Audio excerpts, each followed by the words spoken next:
बहुत सालों पहले एक नगर में भीमा नामक राजा का शासन हुआ करता था। वह दिल का बहुत अच्छा और अपनी प्रजा को खुश रखने वाला राजा था। अगर किसी को कोई समस्या होती तो राजा तुरंत उसका समाधान कर देता। धन संपत्ति और खूब इज्जत होने के बाद भी राजा की पत्नी दुखी रहती थी। उसके मन में हमेशा से संतान प्राप्ति की चाहत थी, जो सालों से पूरी नहीं हो पाई थी। राजा ने कभी अपना दुख खुद पर हावी होने नहीं दिया और पूरे राज्य की लगन से सेवा करते रहते थे। एक दिन भीमा राजा के राज्य में एक सिद्ध साधु भ्रमण करने पहुँचे। वो गांव-गांव घूमकर लोगों से पूछने लगे कि वो कितने सुखी है। हर किसी का जवाब एक ही था कि हमारे राजा बहुत अच्छे हैं और पूरी प्रजा को खुश रखते हैं। हर किसी के मुंह से राजा की तारीफ सुनने के बाद वो साधु राजा के पास पहुंचा। राजा को प्रणाम करने के बाद साधु बोला, हे राजन, तुम्हारे राज्य में हर कोई खुश है। ये सब देखकर मुझे भी बहुत अच्छा लग रहा है। तुम्हारे काम से खुश होकर मैं तुम्हें एक टोकरी दे रहा हूं। ध्यान रखना कि ये कोई सामान्य टोकरी नहीं है। तुम इसमें जो भी डालोगे वो चीज 1 से 2 बन जाएगी। इतना कहकर साधु वहां से चला जाता है। अब राजा टोकरी लेकर सीधे रानी के पास पहुंचा और साधु की सारी बातें बताई। राजा की बात सुनकर रानी अपने हाथ से एक कंगन उतारकर उस टोकरी में डाल देती है। देखते ही देखते कंगन 1 से 2 हो जाते हैं। यह देखकर राजा व रानी दोनों हैरान होने के साथ ही काफी खुश हुए। दोनों के मन में हुआ कि अब राज्य में किसी चीज की कमी नहीं होगी और प्रजा की खुशी 2 गुनी हो जाएगी। इस टोकरी से भी हम अपनी प्रजा की ही सेवा करेंगे।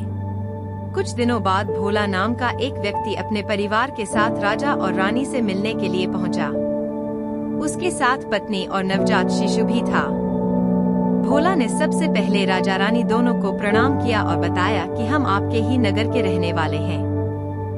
आपको संतान न होने का दुख हमसे सहा नहीं जा रहा है, इसलिए हम अपने इस शिशु को आपको देने के लिए आए हैं।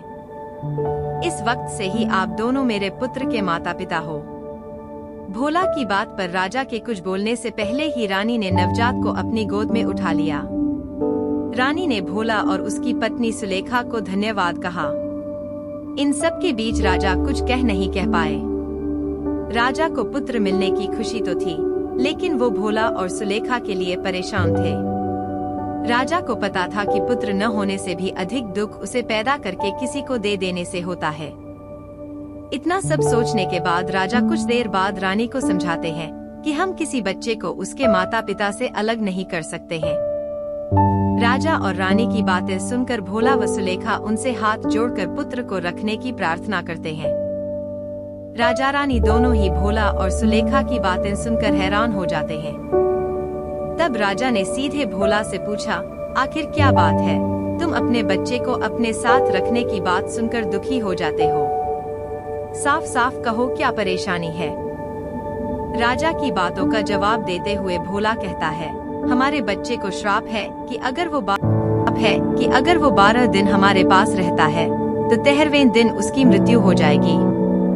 आज हमारे बच्चे को हमारे साथ 12 दिन हो गए हैं। अगर हम कल इसे अपने पास रखेंगे तो इसकी मृत्यु हो जाएगी।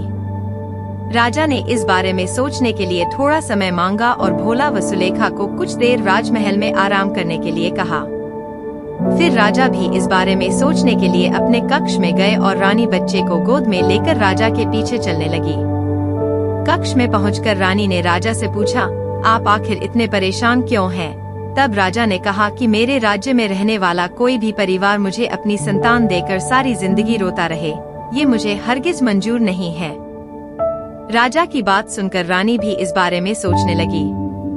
तभी रानी महाराज से बोलती है, क्यों न हम इस बच्चे को टोकरी में डालकर 1 से 2 लें। फिर इस बच्चे को हम रख लेंगे और दूसरे बच्चे को भोला व सुलेखा को सौंप देंगे। राजा यह सुनकर खुश हो गए और जल्दी से बच्चे को टोकरी में रख दिया। टोकरी में रखते ही वो नवजात 1 से 2 हो गए। फिर रानी ने जिस नवजात को टोकरी में डाला था उसे उठाती है और राजा दूसरे बच्चे को उठाता है। अब दोनों बच्चे को लेकर राजा रानी सीधे उस कमरे में पहुंचे जहां भोला और उसकी पत्नी आराम कर रहे थे। राजा ने अपनी गोद में लिए बच्चे को भोला को सौंप कर कहा, ये लो अपना बच्चा। राजा की बात सुनकर भोला और सुलेखा निराश हो गए। तभी राजा ने टोकरी के बारे में उन दोनों को बताते हुए कहा कि अब ये बच्चा श्राप मुक्त हो गया है। आपके जिस बच्चे को श्राप मिला है वो रानी के पास है। आप दोनों इस शिशु को ले जाएं और इसकी अच्छे से देखभाल करें। राजा की पूरी बात सुनने के बाद भोला और उसकी पत्नी खूब खुश हुए और बच्चे को लेकर चले गए। राजा और रानी भी बच्चा पाकर खुश थे। उन्होंने खूब अच्छी तरह से बच्चे का पालन पोषण किया। वो बच्चा भी बड़ा होकर एक अच्छा राजकुमार बना और माता पिता व राज्य का नाम रोशन किया। कहानी से सीख: खुद को दुख होने के बाद भी दूसरों की भलाई के बारे में सोचना ही इंसानियत और इंसान का सबसे बड़ा धर्म है।